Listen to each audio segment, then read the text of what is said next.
पंतप्रधान नरेंद्र मोदी आज नवी दिल्लीत PM धनधान्य योजना आणि डाळींच्या उत्पादनात स्वयंपूर्णता अभियानाचा करणार शुभारंभ। शेतकऱ्यांच्या उत्पन्नात वाढ करण्याबरोबरच पीक उत्पादकतेला बळकटी देण्याच्या उद्देशाने राज्यातल्या 9 जिल्ह्यात या उपक्रमाची होणार अंमलबजावणी। कोणतीही व्यक्ती किंवा गटाला भारताविरोधात दहशतवादी कारवाई करण्यासाठी अफगाणिस्तानच्या भूमीचा वापर केला जाऊ देणार नाही, मुत्ताकी यांची ग्वाही।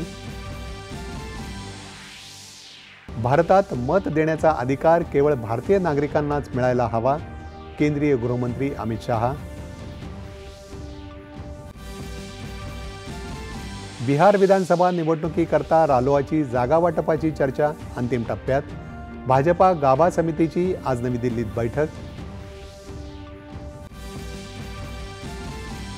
नागपुरात सर्व सोयी सुविधांनी युक्त जागतिक दर्जाचं संमेलन केंद्र उभारलं जाणार।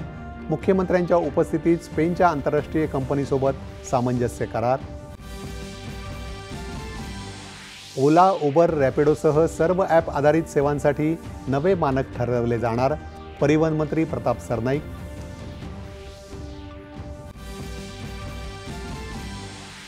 ओबीसी आरक्षणाला किंचितही धक्का लागणार नाही, केवळ पात्र कुणबी मराठ्यांनाच प्रमाणपत्र मिळतील, चंद्रशेखर बावनकुळे यांचा पुनरुच्चार। यंदाचा शांततेसाठीचा नोबेल पुरस्कार व्हेनेझुएलाच्या मारिया कोरिना मचाडो यांना जाहीर।